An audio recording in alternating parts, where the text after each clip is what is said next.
এই হলো deadline communications private limited.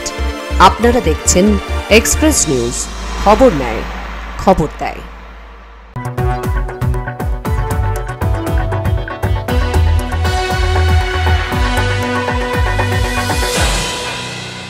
Express News brought to you by Sri Ramakrishna Institute of Medical Sciences and Shonoka Hospital. নমস্কার, express নিউজে আপনাদের সকলকে স্বাগত।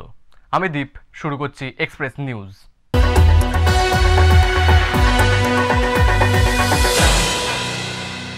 প্রায় 10 বছর আগে ভারতে এসে ভারতীয় জাল পাসপোর্ট বানিয়ে কুয়েত পাড়ি দিয়েছিল এক বাংলাদেশি যুবক। পাসপোর্ট নবীকরণের সময় এই চাঞ্চল্যকর ঘটনা সামনে এসেছে। এই কাজ করে সায়ন বাগচি নামে এক যুবক। কাটোয়া গোয়েন্দা দপ্তরের তদন্তে সায়নের সব নথি জাল প্রমাণিত হয়েছে। বাংলাদেশের ফরিদপুরের সায়ন বাগচি 2018 সালে ভারতে আসে। এরপর কাটোয়ার একাইহাট গ্রামে জেঠু প্রমথ বাগচি ও জেঠিমা প্রান্তি বাগচিকে বাবা মা সাজিয়ে ভুয়ো নথি তৈরি করে ভারতীয় পাসপোর্ট সংগ্রহ করে 2016 সালে কুয়েত চলে যায়। সম্প্রতি পাসপোর্ট নবীকরণের আবেদনে পুলিশি তদন্তে এই জালিয়াতি ধরা পড়ে। সায়নের প্রকৃত বাবা মা এখনও বাংলাদেশের বাসিন্দা। প্রমথ বাগচি গোয়েন্দা দপ্তরে গিয়ে স্বীকার করেছেন সায়ন তার ছেলে নয় এবং পাসপোর্ট তৈরির সময় তাদের বাড়িতে কোনো তদন্ত হয়নি বলেও দাবি করেন। পাসপোর্টের ব্যাপার নিয়ে বলে হ্যাঁ গেছিলাম, এই তো সায়নের তখন ছবিটা দিয়েছে, ছবিটা দেওয়ার পর এই সায়ন ছেলের নাম হ্যাঁ আসেনি, এ তো আমার ভাইপো, আমার ছোটো ভাইয়ের ছেলে, এরা তো বাংলাদেশে, ওরা তোমার এখানে থাকে না, তো ও পোনার বলে কাজ করতো ওর মেয়ে ছোটো ভাইয়ের সাথে। তাই মাঝে মাঝে ওই পোনারটা আসার পরে ওই আমার 2 ভাই 3 ভাই ওই একাই হাড়ে, আর আমি একা এখানে। এই ঘটনা নিয়ে রাজনৈতিক চাপানোতর শুরু হয়েছে। তৃণমূলের জেলা সভাপতি রবীন্দ্রনাথ চট্টোপাধ্যায় খাজুরডিহি পঞ্চায়েত থেকে সায়নকে ডোমিসাইল সার্টিফিকেট দেওয়ার বিষয়ে তদন্তের দাবি তুলেছেন। আধার কার্ড, ভোটার কার্ড সবই জাল। এগুলো যদি ঠিকমতো এনকোয়ারি হয় দেখা যাবে সেগুলো সঠিক নয়। অন্যদিকে বিজেপি নেত্রী সীমা ভট্টাচার্য তৃণমূলের বিরুদ্ধে ভুয়ো আধার কার্ড ও ভোটার কার্ড তৈরির অভিযোগ এনেছেন। পাসপোর্ট করছি, হ্যাঁ আমার নমিনেশন সার্টিফিকেট লেগেছে, রেজিস্ট্রেশন সার্টিফিকেট লেগেছে, এত কিছু লেগেছে, আমার বাড়ির দলিল লেগেছে, এরপরেও আমাকে বলতে হয়েছে কেন আপনি যাবেন, আপনি কেন পাসপোর্টটা করলেন, সেই কৈফিয়ত আমার কাছে নিয়েছে। তাহলে এটা সম্ভব? কখনো পুলিশ প্রশাসনের দায় না থাকলে, শাসক যদি এটার ভেতরে না যুক্ত থাকে, এটা সম্ভব? পাসপোর্ট বার করা সম্ভব কখনো? এটা সম্পূর্ণ শাসক দলের মদতে, একদম ওদের চক্রান্তে এটা সম্ভব হয়েছে। জেলা গোয়েন্দা দপ্তর কলকাতা পাসপোর্ট অফিস ও জেলা পুলিশকে রিপোর্ট পাঠিয়েছেন। কিভাবে জাল নথি ব্যবহার করে পাসপোর্ট তৈরি হলো তা নিয়ে জোরদার তদন্ত শুরু হয়েছে। এই ঘটনায় পাসপোর্ট তৈরির প্রক্রিয়ার স্বচ্ছতা নিয়েও প্রশ্ন উঠছে। Bureau report, Express news. প্রথা ভেঙে রথের আগেই দুর্গা প্রতিমা তৈরির কাজ শুরু। বিভিন্ন সমস্যার জন্যই এই সিদ্ধান্ত নিয়েছেন আসানসোলের মহিশিলা পালপাড়ার প্রতিমা শিল্পীরা। প্রথমত পতিতাপল্লীর মাটি নিয়ে রথের দিনই শুরু হয় দুর্গা প্রতিমা তৈরির কাজ। কিন্তু এবছর সেই প্রথাই ভাঙলেন মহিশিলা পালপাড়ার প্রতিমা শিল্পীরা। কিন্তু কেন? জানা গেছে এই পালপাড়ায় প্রায় 11টি পরিবার এই পেশার সঙ্গে যুক্ত। আসানসোল শিল্পাঞ্চল ছাড়াও ভিন রাজ্যে এখান থেকে দুর্গা প্রতিমা নিতে আসেন পুজো উদ্যোক্তারা। সার্বজনীন পুজো উদ্যোক্তারা ছাড়াও বনেদি বাড়ি থেকে শুরু করে বহুদিন ধরে চলে আসা ব্যক্তিগত পুজোর প্রতিমাও এখান থেকেই নিয়ে যাওয়া হয়। মৃৎশিল্পী বাসুদেব পাল জানিয়েছেন, আগে পরিবারের প্রায় সকলে মূর্তি নির্মাণের কাজে হাত লাগাতেন এবং এটাই তাদের পারিবারিক জীবিকা ছিল। কিন্তু বর্তমানে সংসার চালানোর জন্য অর্থনৈতিক কারণে পরিবারের প্রায় অধিকাংশ সদস্যই পেশা বদল করতে বাধ্য হয়েছেন, যার কারণে ভিন জেলা থেকে শ্রমিক আনতে হয়। কিন্তু বর্তমান পরিস্থিতিতে সেই শ্রমিকও ঠিকমতো পাওয়া যায় না। এদিকে বরাত নিলে সঠিক সময় মণ্ডপে পৌঁছে দিতে হবে দেবী প্রতিমা। তাই প্রথা ভেঙে একটু আগে থেকেই প্রতিমা নির্মাণের কাজ শুরু করেছেন তারা। তবে সাবেকি পুজোর মূর্তি প্রথা মেনে রথযাত্রার দিন থেকেই তৈরি করার কাজ শুরু হবে বলেও জানিয়েছেন তিনি। 11টা পাল আছে, 11টা পালে দুর্গা ঠাকুর সব করে, মোটামুটি 400-500 দুর্গা হয়। আসানসোল যায়, রানীগঞ্জ যায়, জামুরিয়া যায়, ধানবাদ যায়, বোকারো যায়, তারপরে চিত্তরঞ্জন যায়, সব জায়গায় যায়। মানে এখান থেকে বাইরে যায়, বাইরে সব মূর্তি চলে যায়। হ্যাঁ, নিয়মটা করা হয়। বিয়েটা রথযাত্রার দিন যাদের মন্দির আছে, যাদের আদি পূজা, তাদের রথের দিন যাত্রা করা হয়। নিয়মটা মেনে ওই দিন যাত্রা করা হয়। লেবার তো পাওয়া যাচ্ছে না, 2-3টা কুলি ফুলি ধরে এনে কাজ করা হচ্ছে। অন্যদিকে মৃৎশিল্পী রঞ্জিত পাল বলেন, শুধু কারিগরের সমস্যাই নয়, মাটির জন্য মূর্তি নির্মাণের কাজ অনেক সময় ব্যাহত হয়। মূর্তি নির্মাণের জন্য সাধারণ মাটির সঙ্গে গঙ্গা মাটিরও প্রয়োজন হয়, যা তাদের কাটোয়া, কালনা সহ একাধিক জায়গা থেকে আনতে হয়। কিন্তু আইনি জটিলতা সহ একাধিক কারণে সেই মাটি পেতে তাদের সমস্যা হয়। এছাড়াও প্রাকৃতিক দুর্যোগ তো রয়েছেই। বছরের এই তো কটা দিন, সারা বছর এই সময়টার জন্যই তো অপেক্ষা করে থাকেন প্রতিমা শিল্পীরা।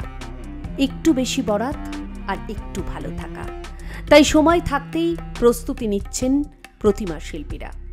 সন্তানরা ভালো থাকলে মাও খুশি। সন্তানদের সুবিধার্থে প্রধান না হয় কিছুটা বদল হলো। আসানসোল থেকে জয়ন্ত সাহার রিপোর্ট, এক্সপ্রেস নিউজ। পাচারের আগেই কুচবিহারের তুফানগঞ্জ থানার পুলিশ 17 কেজি গাঁজা সহ 2 জনকে গ্রেফতার করে বড় সাফল্য পেয়েছে। উদ্ধারকৃত গাঁজার বাজার মূল্য লক্ষাধিক টাকা। গোপন সূত্রে খবর পেয়ে বৃহস্পতিবার রাতে তুফানগঞ্জ থানার পুলিশ চিলাখানা 2 গ্রাম পঞ্চায়েতের দেওচড়াই মোড় বাস স্ট্যান্ড থেকে অভিজিৎ রায় এবং জ্যোৎস্না রবিদাস নামে 2 জনকে আটক করে।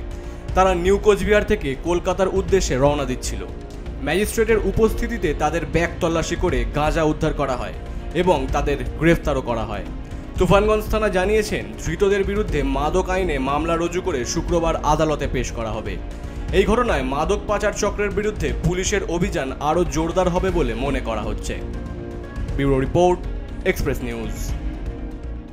দুর্গাপুরে সফলভাবে সম্পন্ন হলো APAI counselling and education fair 2025, যা শিক্ষার্থীদের ভবিষ্যৎ গড়ার ক্ষেত্রে এক নতুন দিগন্ত উন্মোচন করেছে। এই মেলা শিক্ষার্থীদের উচ্চশিক্ষা ও কর্মজীবনের সঠিক পথ বেছে নিতে গুরুত্বপূর্ণ দিক নির্দেশনা প্রদান করেছে। দুর্গাপুরে সিটি সেন্টার ফরচুন পুষ্পাঞ্জলি ITC-তে অনুষ্ঠিত হলো APAI counselling and education fair 2025। School ও কলেজের ছাত্রছাত্রীদের ব্যাপক অংশগ্রহণে এই ফেয়ারের মূল লক্ষ্য ছিল তাদের ভবিষ্যৎ লক্ষ্য নির্ধারণ এবং উচ্চাকাঙ্ক্ষা দৃঢ় করা। দিনব্যাপী এই অনুষ্ঠানে বিভিন্ন শিক্ষামূলক প্রদর্শনী ও কার্যক্রম পরিচালিত হয়। বিভিন্ন কলেজের অধ্যক্ষরা উপস্থিত থেকে শিক্ষার্থীদের সঙ্গে মত বিনিময় করেন। APAI এর এই উদ্যোগের প্রধান উদ্দেশ্য হল ছাত্রছাত্রীদের লক্ষ্যকে সুনির্দিষ্ট করা এবং তাদের মানসিক শক্তিকে আরও দৃঢ় করা। দুর্গাপুরের সফল আয়োজনের পর APAI ফেয়ারের পরবর্তী গন্তব্য কলকাতার নেতাজি ইন্ডোর স্টেডিয়াম, যেখানে জুলাই মাসের 4 ও 5 তারিখ এই মেলা অনুষ্ঠিত হবে।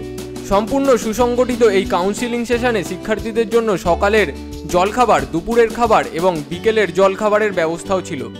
সব মিলিয়ে APAI counselling and education fair 2025 দুর্গাপুরের শিক্ষার্থীদের জন্য এক গুরুত্বপূর্ণ দিক নির্দেশনা প্রদান করেছে।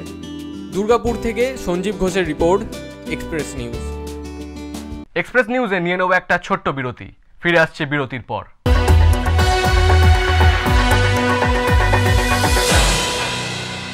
Sri Ramakrishna Institute of Medical Sciences and Shanuka Hospital, দেশের প্রথম institute, a complete cancer hospital and research center, উন্নত মানের রেডিওথেরাপির ব্যবস্থা, এই রাজ্যে প্রথম digital pet city. Sri Ramakrishna Institute of Medical Sciences and Shanuka Hospital, excellence in health education and affordable healthcare, Malandighi, Kaksa, Durgapur.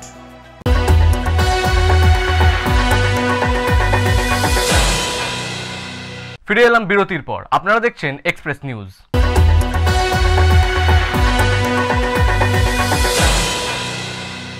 কুচবিহারে শুরু হলো মারুগঞ্জ গণেশ পুজোর প্রস্তুতি। 27 লক্ষ টাকা ব্যয়ে সোমনাথ মন্দিরের আদলে তৈরি হচ্ছে প্যান্ডেল। থাকছে নানা চমক ও সামাজিক উদ্যোগ।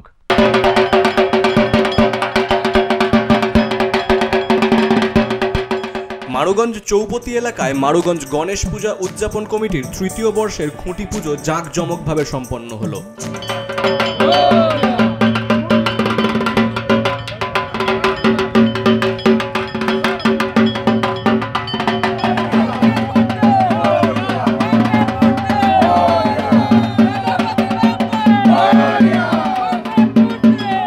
পুজো অর্চনার মাধ্যমে খুঁটি পুজো সম্পন্ন হওয়ার পরই শুরু হয়ে গেছে প্যান্ডেল তৈরির কাজ। এই বছর প্রায় 27 লক্ষ টাকা ব্যয়ে এক বিশাল আকারের গণেশ পূজার আয়োজন করা হয়েছে। পূজা কমিটির পক্ষ থেকে জানানো হয়েছে, গত 2 বছরের মতো এই বছরও পুজোয় বিশেষ আকর্ষণ থাকছে। জানা গেছে এইবারের পুজো প্যান্ডেলটি বিখ্যাত সোমনাথ মন্দিরের আদলে তৈরি করা হবে এবং গণেশ মূর্তিতেও থাকবে বিশেষ চমক। মারুগঞ্জ গণেশ পুজো উদযাপন কমিটির আহ্বায়ক রাজেশ তন্ত্রী জানান, গণেশ চতুর্থীর শুভ তিথিতে তাদের 3য় বর্ষের খুঁটি পুজো সম্পন্ন হয়েছে এবং গত 2 বছরের চেয়েও এই বছর বিগ বাজেটের পুজো হতে চলেছে। শুধুমাত্র পুজোই নয়, এই কমিটি সারা বছর বিভিন্ন সামাজিক কর্মসূচিতেও সক্রিয় থাকে। খুঁটি পুজো উপলক্ষে আমলাগুড়ি এলাকার দুরারোগ্য রোগে আক্রান্ত এক শিশুর চিকিৎসার জন্য পুজো কমিটির পক্ষ থেকে 30,000 টাকা তুলে দেওয়া হয়। আমরা গণেশ পূজা কমিটির পক্ষ থেকে 30,000 টাকা নগদ অর্থ আজকে আবারও সেই বাচ্চার পরিবারের হাতে তুলে দিলাম, যাতে তারা চিকিৎসাটা আরও ভালো করে করাতে পারে এবং আগামী দিনে আবারও আমরা আর্থিক সাহায্যের মাধ্যমে সেই পরিবারের পাশে দাঁড়াবো। কারণ আমরা মারুগঞ্জে 20 লাখ 30 লাখ টাকা খরচা করে যখন গণেশ পুজো করি, কিন্তু মারুগঞ্জের একটা বাচ্চা যখন চিকিৎসার অভাবে বাড়িতে পড়ে থাকে সেটা ভালো দেখা যায় না। এর জন্য আমরা গণেশ পূজা কমিটির বাজেট থেকে 30,000 টাকা নিয়ে আমরা সেই টাকাটা সেই বাচ্চার পরিবারের হাতে আজকে তুলে দিলাম। পূজা কমিটির সম্পাদক ঈশ্বর সরকার বলেন, আহ্বায়ক রাজেশ তন্ত্রীর উদ্যোগেই প্রথম মারুগঞ্জে গণেশ পুজো শুরু হয়। গত বছর তাদের পুজো সারা উত্তরবঙ্গের মধ্যে প্রথম হয়েছিল।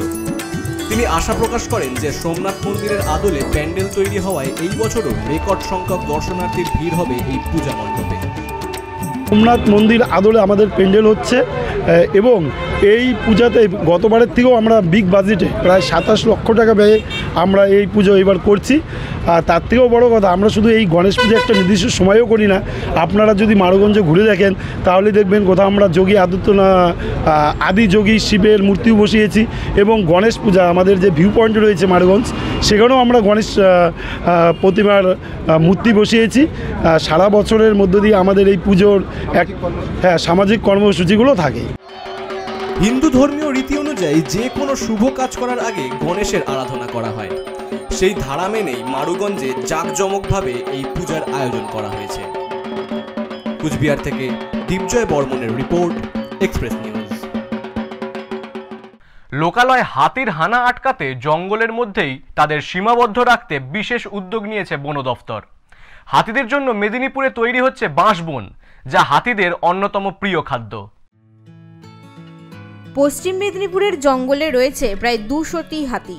খাবারের খোঁজে তারা জঙ্গল ছেড়ে মাঝে মধ্যেই চলে আসে লোকালয়ে। অজান্তেই তারা ক্ষতি করে ফেলে জমির ফসল, প্রাণহানির ঘটনাও ঘটে। তাই এবার লোকালয়ে হাতির হানা আটকাতে হাতিদের প্রিয় খাদ্য বাঁশ গাছ লাগানোর উদ্যোগ নিয়েছে বন দফতর। বাঁশ গাছ হাতির অন্যতম পছন্দের খাদ্য, ফলে এই বাঁশের বন তৈরি করলে হাতির খাদ্য সরবরাহ অনেকটাই নিশ্চিত করা যাবে। ফলে জঙ্গলের মধ্যেই সীমাবদ্ধ থাকবে হাতিগুলি। এতে হাতি মানুষের সংঘাত কমাতেও সাহায্য করবে। বিশেষ করে হাতির দল ও পাশাপাশি দলছুট হাতি খাবারের খোঁজে মাঝে মধ্যেই ঢুকে পড়ে গ্রামে। তবে বন দপ্তরের এই উদ্যোগের পর জঙ্গলের মধ্যেই তারা খাবার পেলে গ্রামে হাতির হানা কমবে বলেও মনে করছে বন দপ্তর। এটা একটা ভালো উদ্যোগ বন দপ্তরের। বন্য পশুরা অর্থাৎ এখানে যেহেতু হাতিদের জন্য বাঁশ গাছ লাগানো হচ্ছে, হাতি যখন জঙ্গলেই খাবারটা পেয়ে যাবে তখন সে আর লোকালয়ে আসবে না, তাহলে ক্ষয়ক্ষতির পরিমাণ অটোমেটিকলি কমে যাবে। এই উদ্যোগকে বাস্তবায়িত করতে পশ্চিম মেদিনীপুর বন বিভাগে 30,000 বাঁশের চারা তৈরির কাজ চলছে, যা লাগানো হবে 80 হেক্টর জায়গা জুড়ে। বন দপ্তর সূত্রে জানা গিয়েছে, মূলত হাতি উপদ্রব যে সমস্ত এলাকায় বেশি সেখানে বিভিন্ন প্রজাতির বাঁশ গাছ লাগানো হবে, যার মধ্যে চাঁদরা, পিরাকাটা, লালগড় এই 3টি রেঞ্জেই 30,000 বাঁশ গাছের চারা লাগানো হবে জঙ্গলে। শুধু হাতিদেরই নয়, বাঁশ গাছ লাগানো হলে সাধারণ মানুষের অনেক উপকার হবে বলে মনে করছেন বনকর্তারা। উত্তরবঙ্গে এই প্রয়াস অনেকটাই সফল হয়েছে বলে জানান। তো এক্ষুনি হাতি যে রোজ বাইরে বেরোয় আর ফসল নষ্ট করে, তো এটা না করার জন্য আমি অ্যাজ এ ফরেস্ট ডিপার্টমেন্ট কিছু কিছু স্টেপস নিচ্ছে। তার মধ্যে যে এমনি নর্মাল প্ল্যান্টেশন যে হয় তার মধ্যে হাতি খাওয়ার জন্য যেরকম গাছ লাগবে ওই রকম গাছ প্ল্যান্টেশন করছি। এদিকে এই চারা তৈরির ক্ষেত্রে বিভিন্ন জায়গা থেকে বাঁশ সংগ্রহ করে বিশেষ পদ্ধতিতে রেঞ্জ অফিসগুলিতে নিজেরাই চারা তৈরি করছেন বনকর্মীরা। নির্দিষ্ট সময়ে তা জঙ্গল এবং লোকালয়ে মধ্যবর্তী এলাকায় লাগানো হবে। জাওয়া, ভালকি, তরল, বাঁশনি সহ বিভিন্ন প্রজাতির বাঁশের চারা তৈরি করা হচ্ছে। বর্তমানে হাতিরা বিভিন্ন স্বাদের খাবার খেতে অভ্যস্ত। কাঁঠাল, আম, বট, কুরচি গাছের পাতার পাশাপাশি বাঁশ গাছও পছন্দ করে হাতিরা। ফলে দলছুট হাতি অন্যান্য গাছের পাতার সঙ্গে বাঁশ গাছের পাতা খেতে পারবে। সেই সঙ্গে একাধিক জায়গায় বিভিন্ন প্রজাতির ঘাসও চাষ করা হয়েছে। এখন দেখার বন দপ্তরের এই বিশেষ পদ্ধতি কতটা ফলপ্রসূ হয়। পশ্চিম মেদিনীপুর থেকে Alok Santra report, Express news. গরমের দাপট বাড়তেই জলের সমস্যা দিকে দিকে।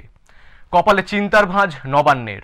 সমস্যা মেটাতে দেওয়া হয়েছে কড়া নির্দেশ, কিন্তু এরই মধ্যে উত্তরের জেলাগুলিতে সমস্যার অন্ত নেই। কল আছে কিন্তু জল নেই।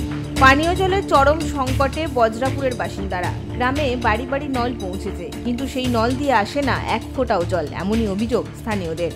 সাধারণ মানুষের সাময়িক সমস্যা মেটাতে 3,46,000 টাকা ব্যয়ে পঞ্চায়েত সমিতির পক্ষ থেকে এলাকায় সোলার পাম্পের ব্যবস্থা করা হলেও সেই জল খাওয়ার অযোগ্য, এমনটাই অভিযোগ স্থানীয়দের।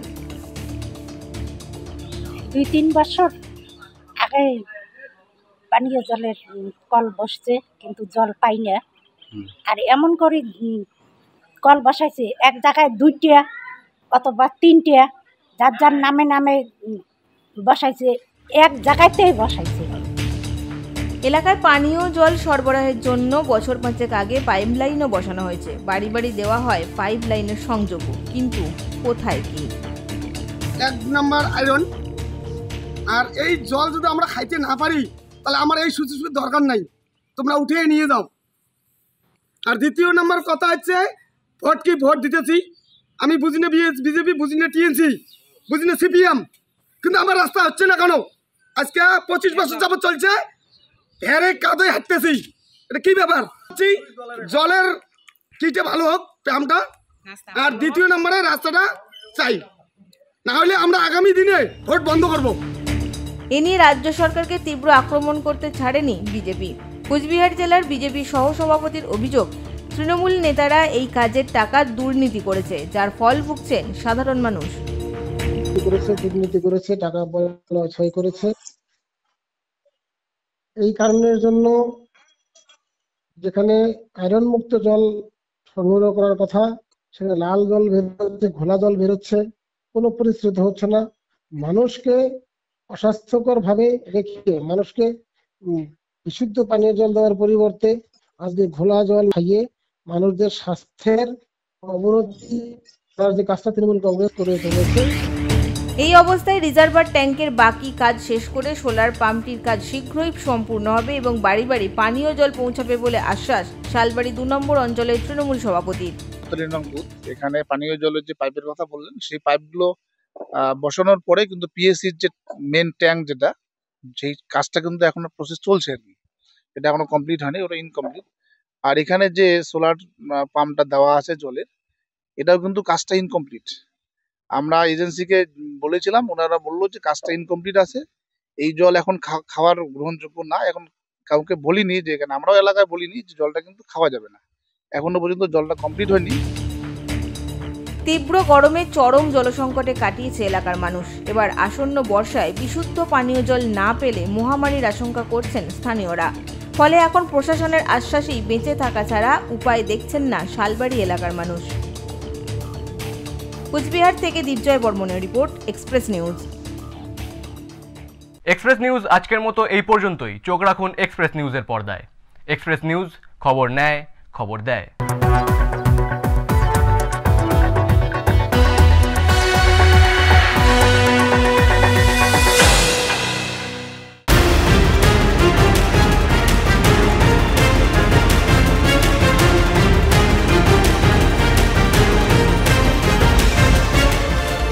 এই হলো ডেডলাইন কমিউনিকেশনস প্রাইভেট লিমিটেড। আপনারা দেখছেন এক্সপ্রেস নিউজ, খবর নেয়, খবর দেয়।